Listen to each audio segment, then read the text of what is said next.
Funding for Lawmakers comes from the University of West Georgia in Carrollton, ensuring a better life for Georgians in the 21st century. More than 100 programs of study prepare students for successful careers in the critical professions of education and nursing, as well as business and the liberal arts.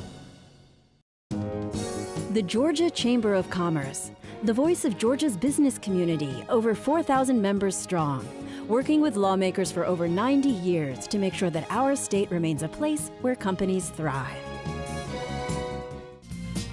and by supporters of Georgia Public Broadcasting. Thank you.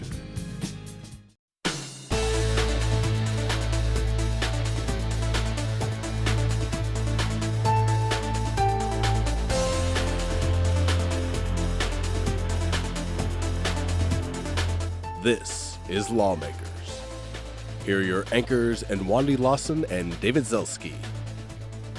Good evening, everyone. Coming up on Lawmakers, the House passes legislation extending the Homeowners Tax Relief Grant, but with an important caveat. The Senate Judiciary Committee votes to put public defenders under the governor's control. More concern over state budget cuts, this time from nonprofit groups. Also an overview of a proposal to restructure the Department of Human Resources. And we'll take a look back at the second week of the 2009 session of the Georgia General Assembly. But first, our top story tonight, a measure to extend the Homestead Exemption Act passes the House. The House today agreed to guarantee property tax grants, but only for one additional year. Passage of House Bill 143 was preceded with debate about the fairness of eliminating that subsidy. This bill does not solve the fundamental problem. However, as a secondary matter, it creates a new problem.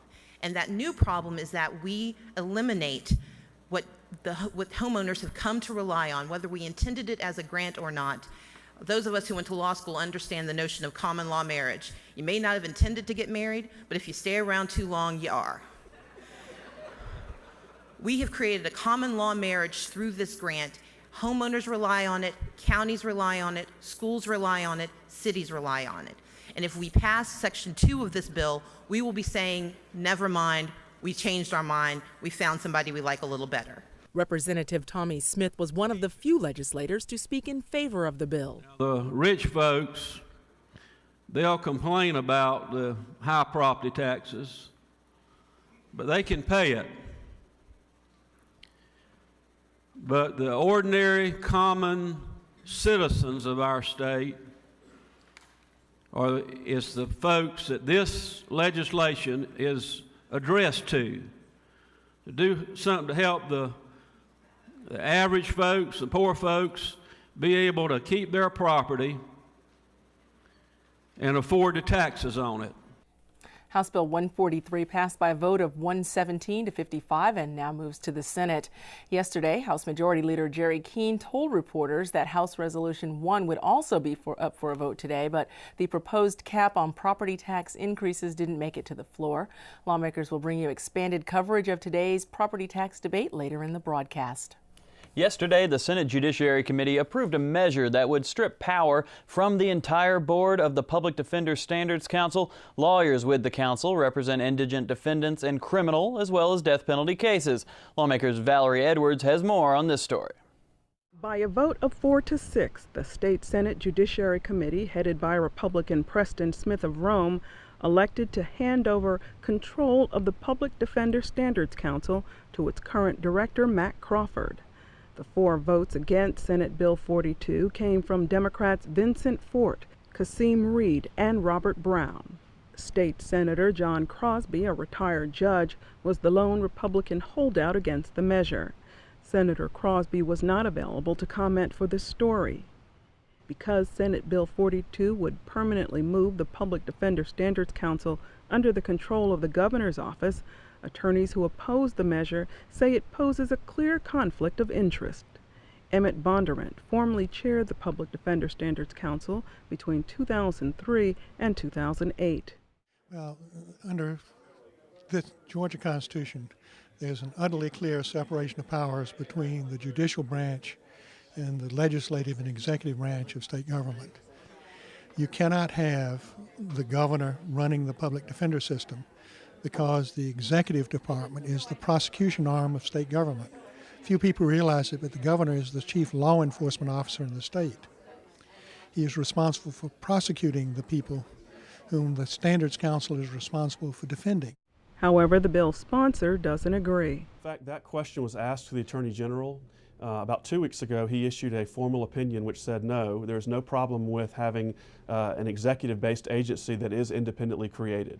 If there is one obvious bone of contention between lawmakers and the council, it is the cost of defending Brian Nichols.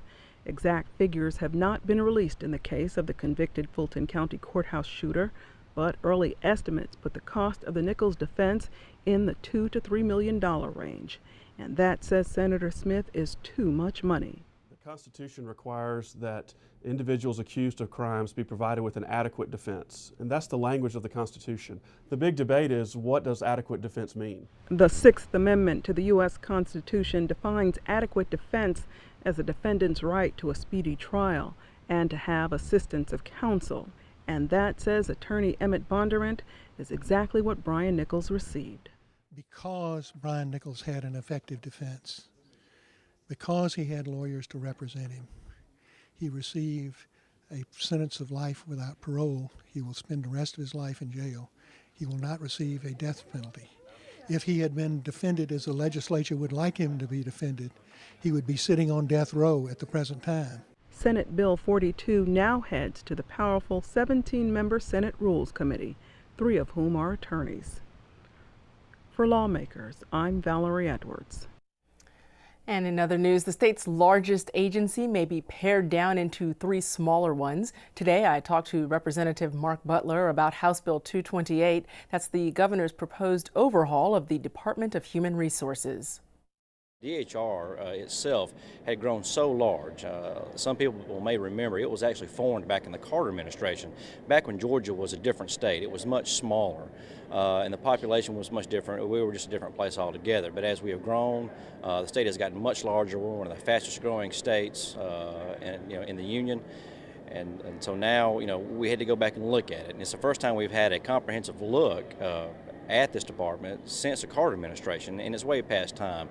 I don't believe that any one person can manage, and it's been pretty much proven correct, a department as large as DHR. The old Department of Human Resources would be reorganized to oversee only developmental disabilities, aging services, the Department of Family and Children's Services, and child support. We will no longer have a DCH, but we will have a Department of Health, which will take parts of DCH and those others, and form a new Department of Health. A recent settlement with the U.S. Justice Department requires Georgia to improve its oversight of the state's 7 mental hospitals and mental health services. Representative Butler says the restructuring of DHR will help. We're also going to take mental health and adult addictive diseases, which is currently at the division level. We're going to make it a department. So all we're going to do is elevate it to department level so they answer directly to the governor instead of going through a chain of command. And right now, as most people know, if they've been keeping up with the news, we do need to start paying more attention and giving more attention to mental health. And so therefore, we're going to have a new Department of Behavioral Health. In a tough economy, Butler says there may also be a financial silver lining. We're already starting to see that there will be some efficiencies because of some of the streamlining, and hopefully moving forward, we're going to be looking at the possibility of privatization of mental health, and hopefully that's going to create some efficiencies and better services. So yes, I believe in the end, this is going to be not only create better services, but it's going to create more efficiencies. Among the groups that have visited the Capitol to express concern about state budget cuts are several nonprofit organizations. Representatives from the United Way of Metropolitan Atlanta gathered under the Gold Dome yesterday to appeal to continue public safety net programs. Lawmakers Minu Hosseini has more on that story. Job loss is hitting all of us. And the stories as recently as this week in Metro Atlanta about Home Depot and 300 people in the corporate headquarters where we solicit every year the question of whether they will, like so many other donors this year, become recipients. But we're seeing a new category of people I like to call the new poor. People who have become poor because of bankruptcy. People who have become poor because of job loss. Members of the United Way outline their goals for this year, which include increasing school readiness, increasing reading proficiency, helping more students graduate on time, and creating an engaged youth ages 18 to 24.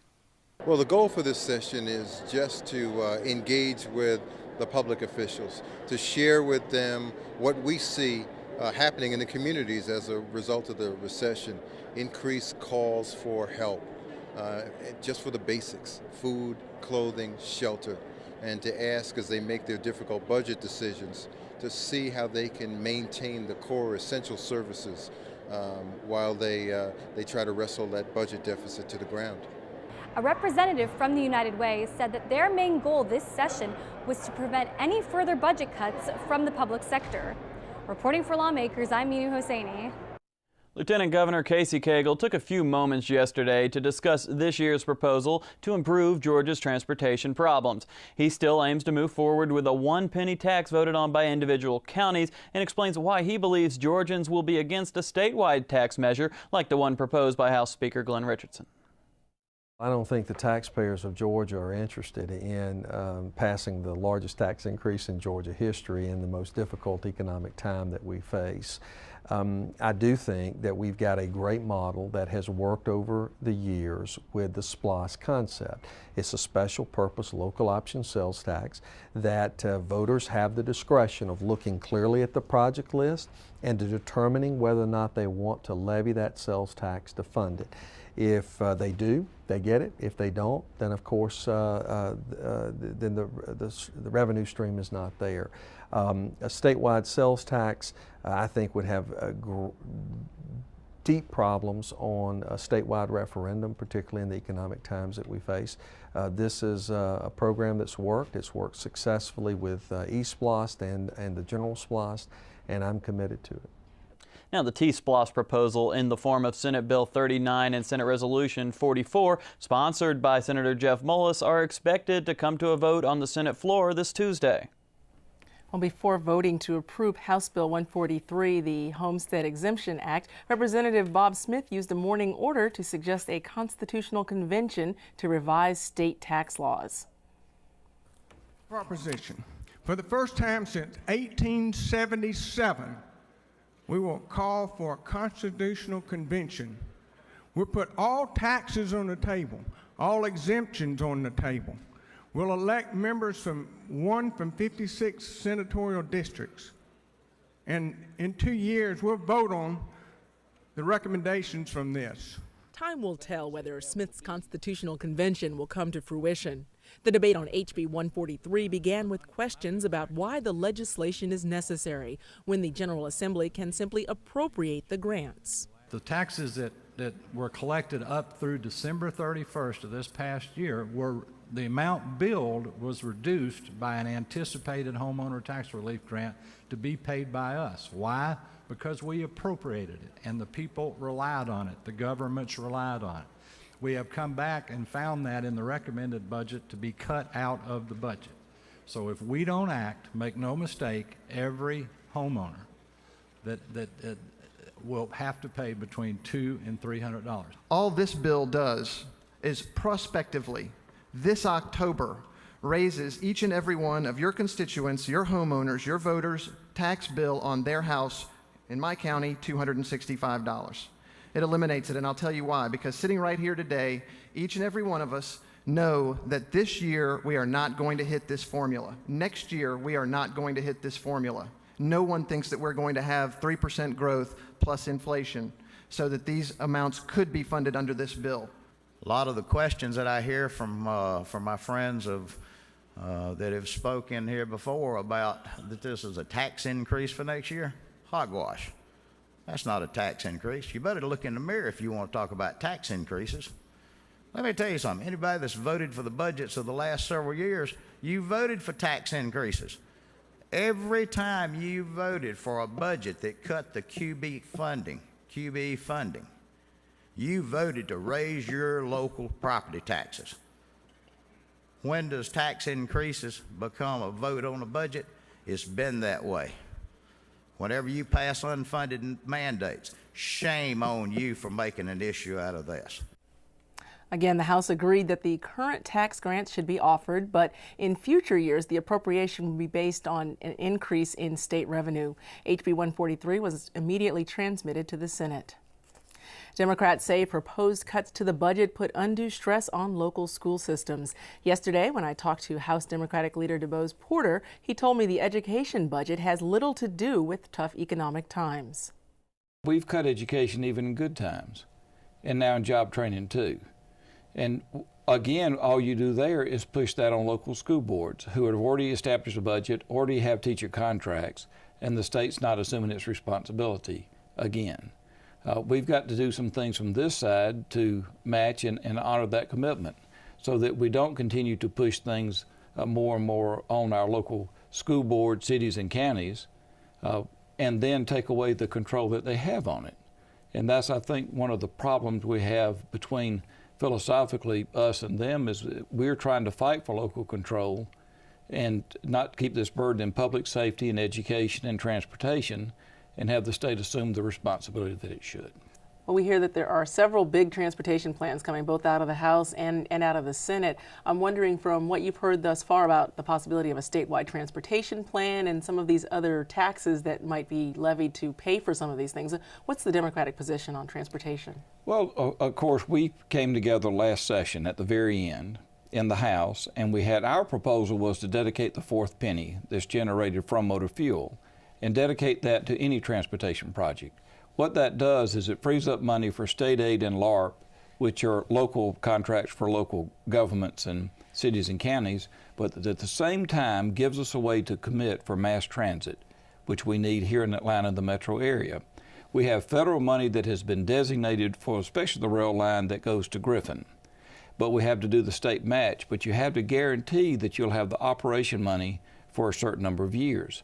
So you've got to create the mechanism where you can make that commitment to draw those dollars down.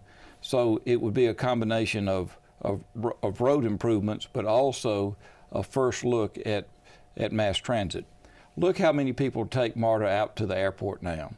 Look at what we could do with the development at the Hapeville plant and other things that would be things that would stir the economy in a real good quality way. If we as a partner in that from the state help solve this gridlock transportation problem. If we don't, then Georgia's going to fall further behind. We hear from economic development people who are saying they're recommending Charlotte and Nashville because we're not in Georgia doing what we need to solve this problem. We're willing to come together. Healthcare officials from all over the state assembled at the Capitol this morning for the Georgia Hospital Association's Education and Awareness Day. With a potential provider tax on the table, the visit gave them a chance to express their concern. Lawmakers' Brittany Evans has that story. Today at the presentation, the proposed tax of 1.6% on insurance companies and healthcare providers was not far from hospital officials' minds. Paul Hinchy, CEO of St. Joseph's Candler Hospital in Savannah, explains. It's going to be devastating for us. We're going to be losing a little over $4 million of revenue, which is not going to be possible to replace. The governor proposed the tax during last week's budget hearings. Bert Brantley, a spokesman for the governor's office, explains.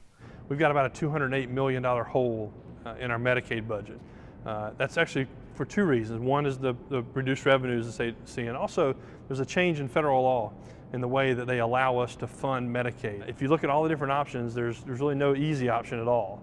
And the governor felt like this was the fairest, the most balanced way to go about this. Senator David Edelman disagrees. I have very serious concerns about adding a tax to health care. While I'm committed to developing a statewide trauma care network, I think there are better ways we can do it. Several critics, like Holly Bates Snow of Piedmont Healthcare, suggested taxing cigarettes in place of hospitals and insurance companies.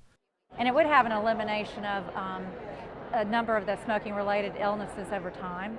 And it would be an infusion of cash immediately that could, in fact, be used for Medicaid matching funds. If leadership felt like they wanted to push that and look at that as a solution, we'd be willing to discuss that and leave all options on the table.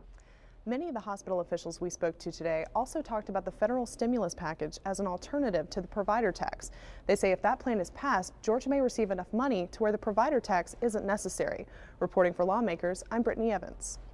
Now, Bert Brantley from the governor's office agreed that the federal stimulus plan would, in their terms, change the game, but did not want to count on its passage.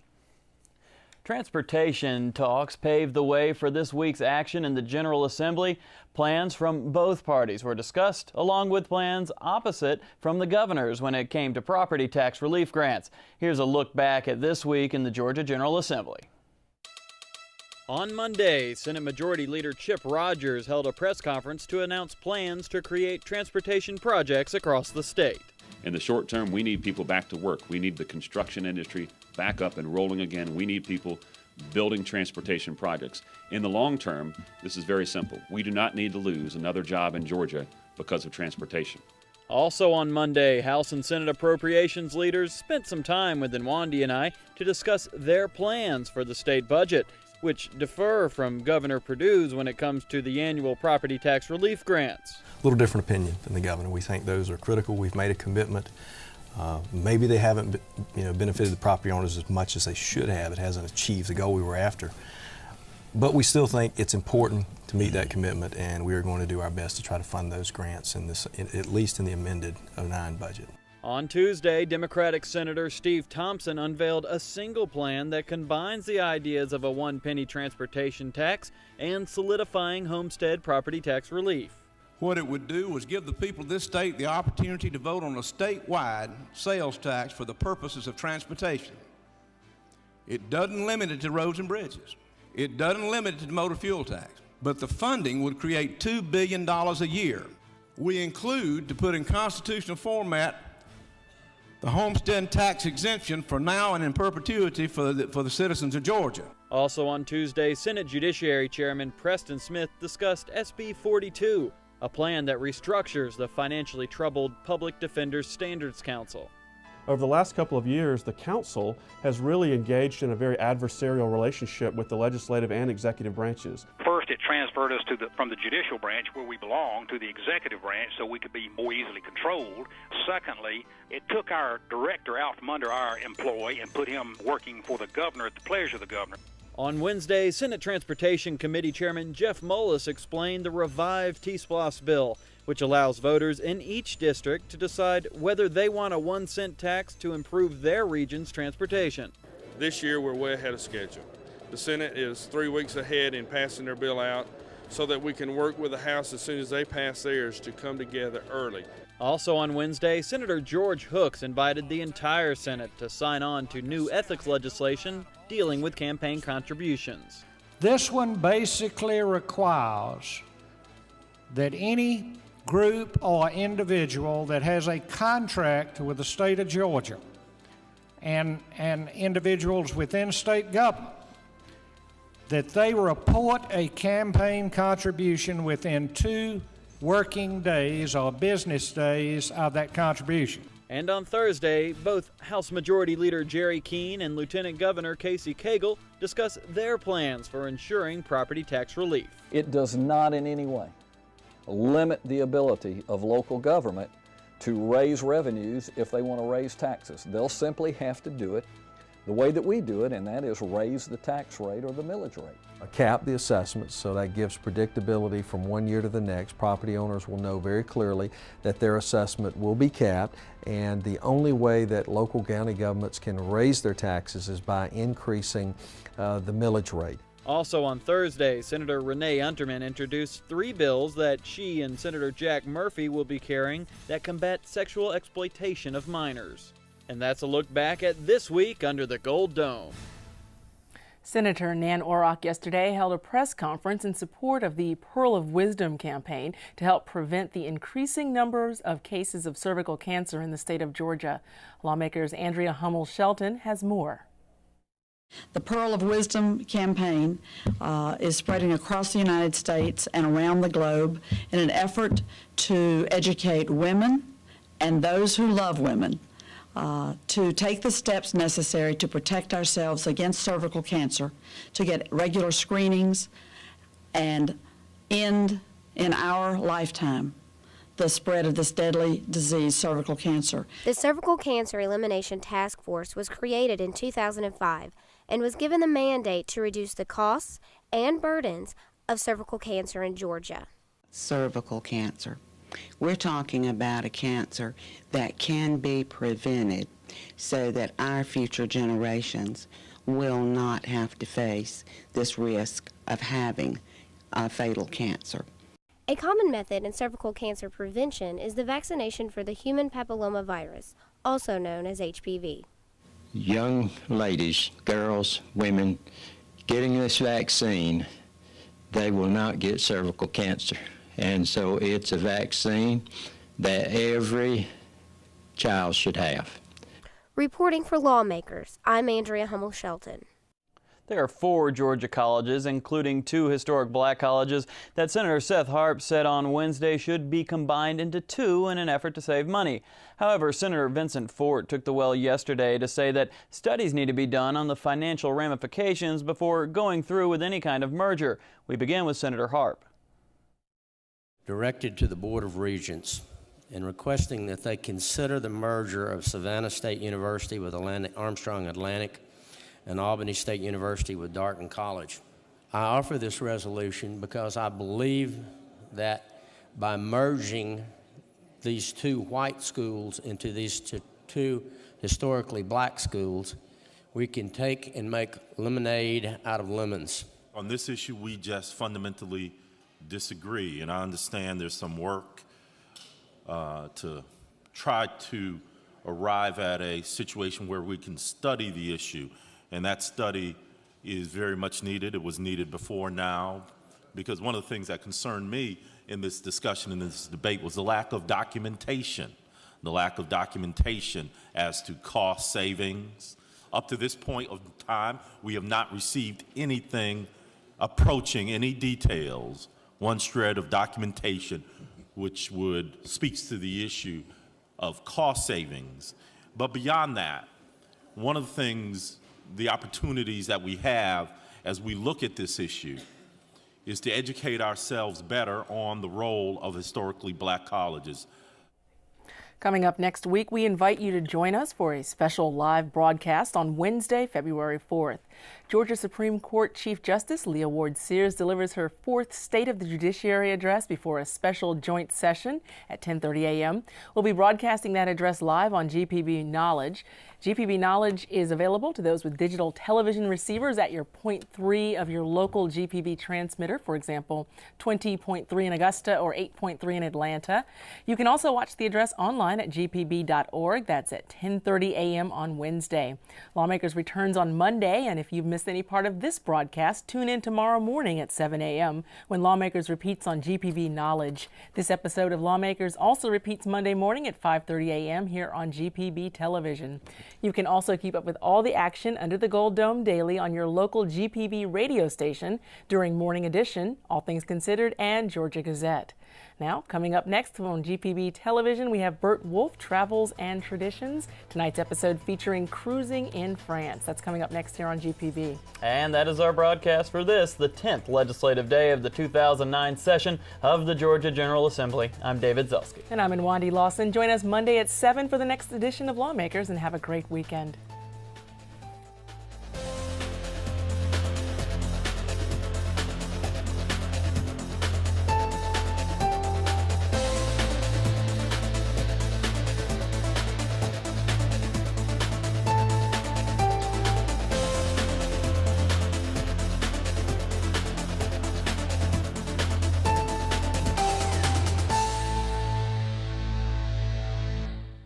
This has been a production of Georgia Public Broadcasting.